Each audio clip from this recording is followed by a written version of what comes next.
भगवान ने गीता जी में कहा, अनित्यम सुखम लोको मिमं प्राप भजस्व माम। माया के छलावे में, अनित्य भोगों में, दिखावटी सुखों में समय नष्ट मत करो। भगवान कह रहे हैं, प्राप्य भजस्व माम। इस लोक में जो तुम्हें मनुष्य शरीर मिला है, ये भजन के लिए मिला है। कोई बिरला ही विवेकवान ये समझ पाता है कि भजन के लिए हमें मनुष्य शरीर मिला है। हम लोग क्या है, जब अपने से आगे वाले को देखते हैं कार में, विशेष सुविधाओं में, विशेष धनी, तो ऐसा लगता है कि ये सुखी है। हमें एक भ्रम बना रहता है। अपनी पत्नी, अपने धन, अपने मकान, अपने पुत्र, अपना ज्ञान, इससे हम संतुष्ट नहीं रहते। हम दूसरों की पत्नी, दूसरों के धन, दूसरों का मकान, दूसरों की सुविधा, दूसरों का बुद्धिमानी, भले वो बेईमानी से कमा रहा है, हमारे अंदर ये रहता है, ये सुखी है। लेकिन आपको सच्ची कहते हैं, सुख किसमें? भगवान की सर। इसीलिए न पारमेष्ठ्यम न महेंद्रधिष्ण्यम। पारमेष्ठ्यम बहुत बड़ा पद होता है ब्रह्मा जी का। न सार्वभौमम, सार्वभौम ब्रह्मा का पद पारमेष्ठी से लेकर के बहुत छोटा है। सार्वभौम मृत्यु लोक का है, इंद्रलोक, ये सब नहीं। मतलब क्या भगवान में सुख है कि बड़े बड़े पद, बड़ी बड़ी भोग सामग्री, बड़ा ऐश्वर्य, ये सब छूट जाता है। लेकिन हम लोग अपने मन में, हमारे बगल वाला हमसे ज्यादा सुखी है, अमुक सुखी है, अगर मेरे पास इतना धन हो तो मैं सुखी हो जाऊं।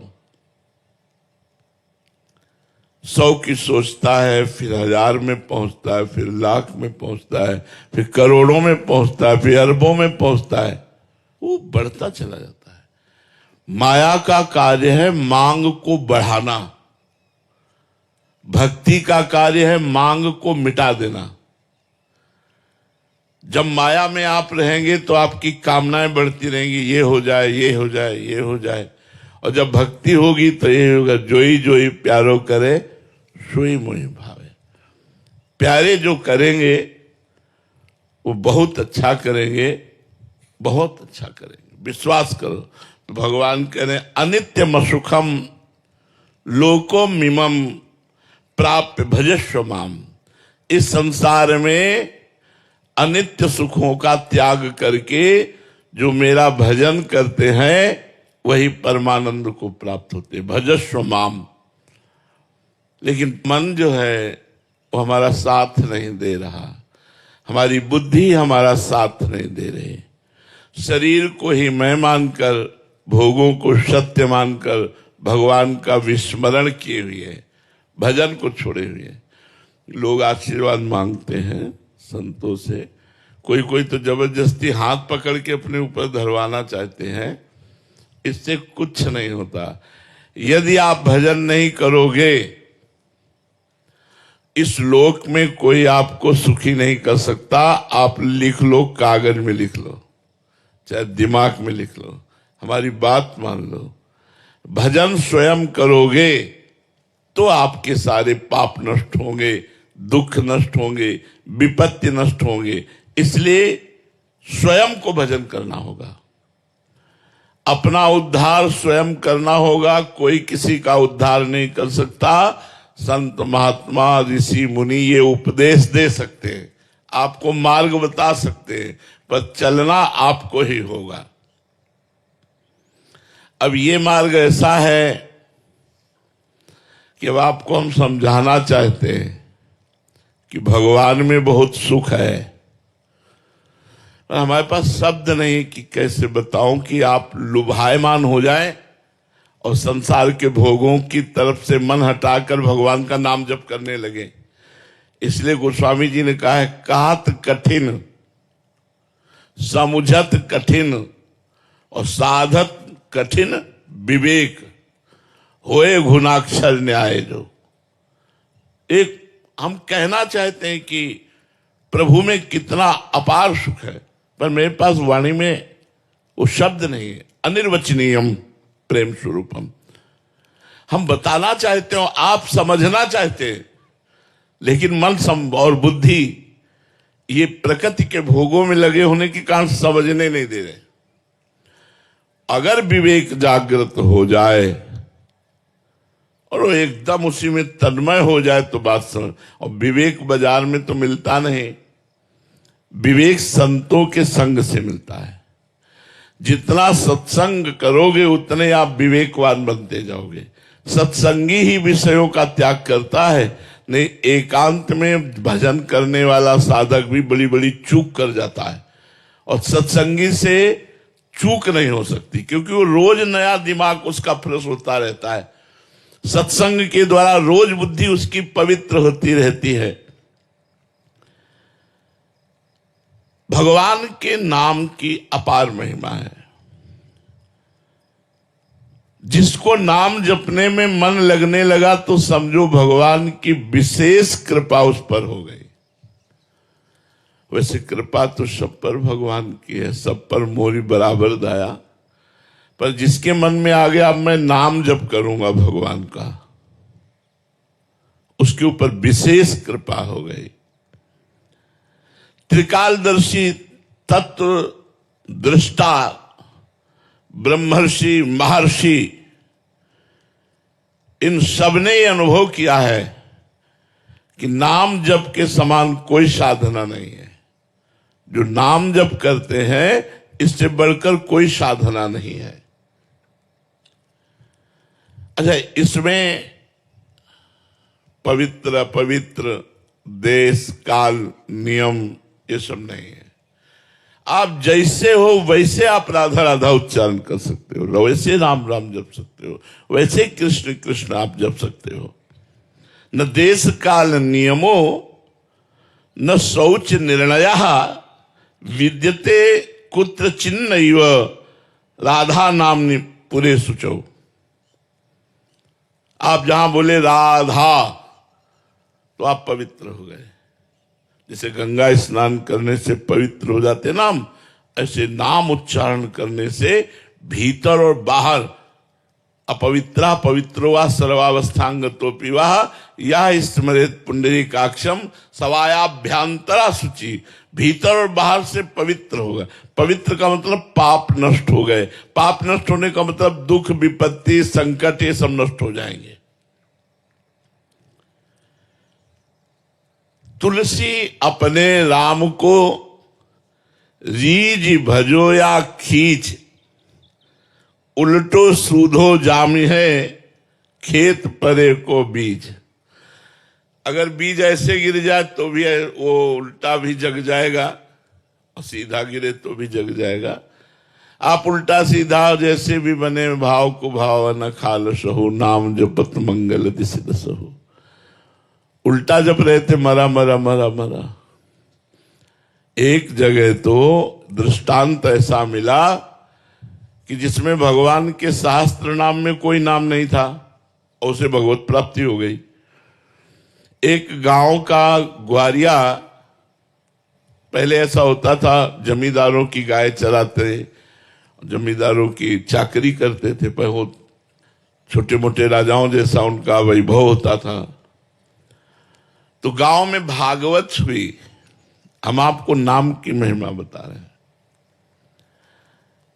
कुछ लोग उधर से निकले और ग्वारिया से कहा, रे जिंदगी बर्बाद होती जा रही है, भागवत सुनिया। एक दिन गांव में भागवत हो रही तो बोली हमारे गायें, तो किसी दयालु ने कहा 1 घंटा के लिए हम देख लेंगे, तुम 1 घंटा के लिए भागवत सुनियाओ।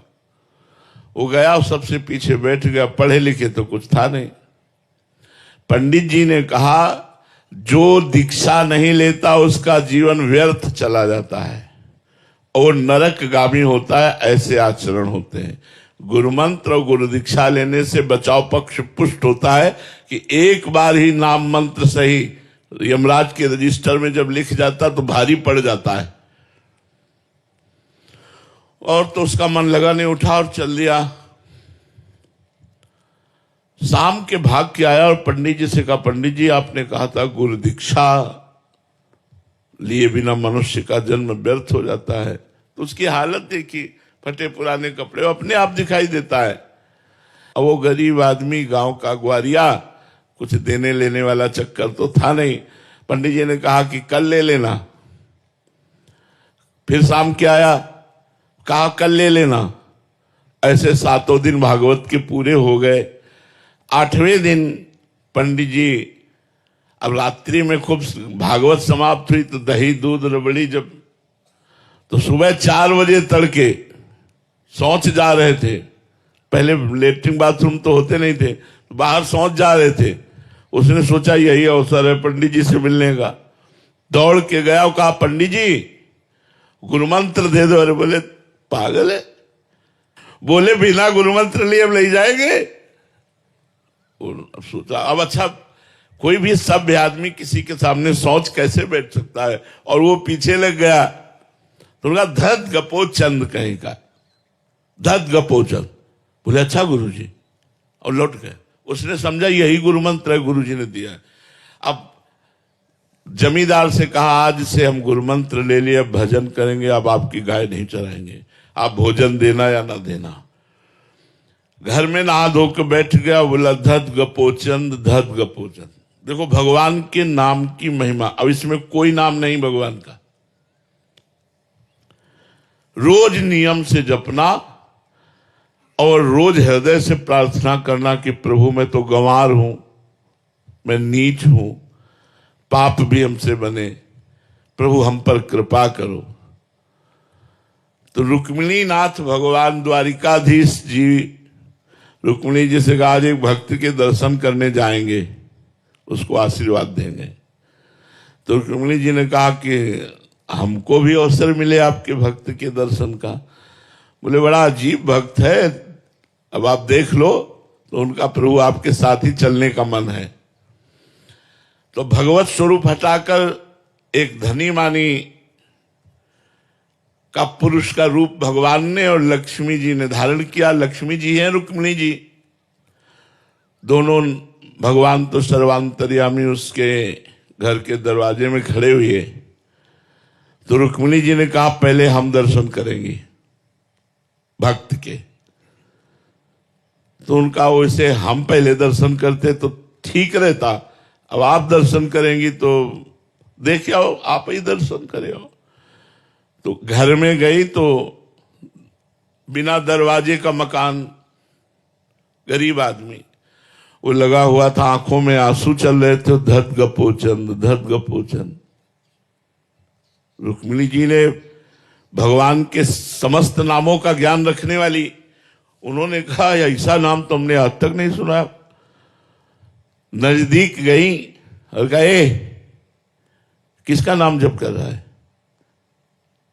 ये भगवान का नाम तो है नहीं, किसका नाम जप कर रहा है? तो जब कहा भगवान का नाम नहीं तो उसको लगा मेरे गुरु जी ने दिया, और ये स्त्री कह रही भगवान का नाम नहीं। तो आंख खोला, कहा तुम्हारे खसम का नाम जप कर रहे हो। किसका जप कर रहे हैं? खसम माने होता पति। रुक्मिणी जी आई, बोले बड़ा ज्ञानी महात्मा है, वो जान गया। हम तो छुपे वेश में गई, लेकिन वो जान गया कि हम आपकी पत्नी है, और उसने कहा कि आपके पति का भजन। लेकिन प्रभु आज तक हमने इतने नाम सुने, ये नाम तो कभी सुना नहीं। तो प्रभु ये आपका नाम कैसे हो सकता है? धत गपोचंद कैसे नाम हो सकता है? भगवान ने कहा इसमें एक लीला है। देखो भगवान कर्तुम अकर्तुम अन्यथा कर्तुम सर्व समर्था सा ईश्वरा। जब कृपा करना है तो सिद्धांत भी पुष्ट कर देते हैं। बोले मैं बाल अवस्था में जब था तो माखन चोरी लीला करता था। एक गोपी बड़ी चतुर थी, उसने अपना जो माट था माखन का वो बहुत ऊंचे में टांग दिया था। हमने सखाओं से पता लगाया तो गोपी घर में नहीं थी, इसीलिए उसने ऊंचे में माट टांग कर निष्फिक्र हो गई थी, जलादि लेने चले। भगवान ने अपने सखाओं की मंडली के साथ प्रवेश किया। उखल के ऊपर सखा, सखा के कांधे पे ठाकुर जी। अब तो नजदीक पहुंच गए, तो खुद खाते, सखाओं को पवाते और बंदरों को भी पवाते, सब दही से भरपूर। इसीलिए गोपियों के जैसा भाग्य किसका, स्वयं भगवान ने आनंद में चोरी लीला करके उनको सुख प्रदान किया। वो गोपी आई, देखा दरवाजा खुला है, समझ गई आज हमारी भगवान ने कामनाएं पूर्ण कर दी। वो भी सोचती थी कभी भगवान आवे और ऐसी लीला करे और हम पकड़कर उनको धमकावें और फिर वो उनका जो रूप है वो हम पान करें। सखाओं ने कहा कन्हैया सावधान, सब अलर्ट हो गया। अब सावधान क्या होता, दरवाजे पे कड़ी भागने का कोई अवसर नहीं। उसने कहा ए जी आप क्या कर रहे थे, चोरी? तो कहा चोरी कैसे? बोले क्यों, मेरे घर में, ये तुम्हारा घर है। सच्ची गोपी, मुझे बिल्कुल पता नहीं था कि तुम्हारा घर है, मुझे तो लगा कि मेरा ही घर है। अच्छा चलो मान लिया तुम्हारा घर है, तो माखन इतना इतना हाथ में। बोले हमें लगा कि मैया आएगी। माखन की तरफ देखा तो उसमें कुछ चींटियां थी, तो चींटियां निकालने के लिए हमने सोचा सखाओं के साथ चींटियां निकाल देते, फिर मैया आएगी आराम से पवाएगी। तो उनका महाराज चींटी अंगुली से निकलती, इतने इतने हाथ सने हुए। तो बोले जब चींटी के ऊपर ऐसे अंगुली रखते तो नीचे चली जाती, तो उसको ऐसे ऐसे करके, बड़े चतुर हो, तो मुंह में तुम्हारे क्यों लगा हुआ है?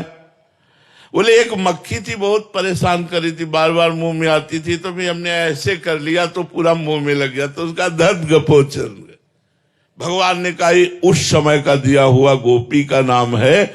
और भगवान लक्ष्मी जी के सहित गए, रुक्मिणी जी के सहित, और उसको दर्शन दिया और ब्रह्मबोध कराया। यदि हम गुरुदेव भगवान से मंत्र नाम दीक्षा लेकर जो भी वो नाम दे दें और हम नियम पूर्वक जपे, तो कहते हैं निश्चित भगवान की प्राप्ति। नाम में मरा मरा लटा तो ब्रह्म ऋषि हो गए, उल्टा नाम जपत जग जाना। तो तुलसी अपने राम को रीज भजो या खीज, उल्टो सीधो जामी है, खेत परे को बीज। देखो उल्टो सीधो कोई नाम थोड़ी शास्त्र नाम में है, लेकिन भगवत प्राप्ति हो गई। स्मर्तव्यम, स्मरण करो नाम का। श्रोतव्यम, कानों से सुनो। पठितव्यम, नाम की महिमा को पढ़ो। कीर्तितव्यम, नाम का कीर्तन करो। श्रद्धा युक्त होकर के यदि कर लिया तो सारे पापों का नाश होकर इसी जन्म में भगवत प्राप्ति हो जाएगी। नाम का चमत्कार तुम्हें बताए, काशी में जब घाटों पे रहते थे तो नाम ने ही ये भावना पैदा कर दी कि आज महादेव जी मिलेंगे। फिर दिन निकल जाता, आज महादेव जी मिलेंगे। फिर दिन निकल जाता, आज महादेव जी। रोज भावना दृढ़ होती गई और एक दिन नाम ने कृपा कर दी। नाम की बहुत कृपा, चाहे जिस संप्रदाय का हो, चाहे वो स्त्री पुरुष गृहस्थ विरक्त कोई भी हो, यदि नाम जप करे तो सारे दुखों का नाश हो जाए। नाम में प्रीति नहीं तो और साधनों में इतना दम नहीं। नाम जप करने वाला स्वयं कृतार्थ हो जाता है, औरों को कृतार्थ कर देता है।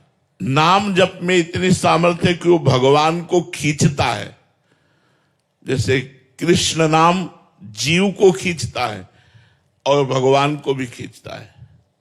आप नाम जप कर रहे हैं जितना, उतने भगवान आपकी तरफ दृष्टि कर रहे हैं, आकर्षित हो रहे हैं, कृपा कर रहे हैं।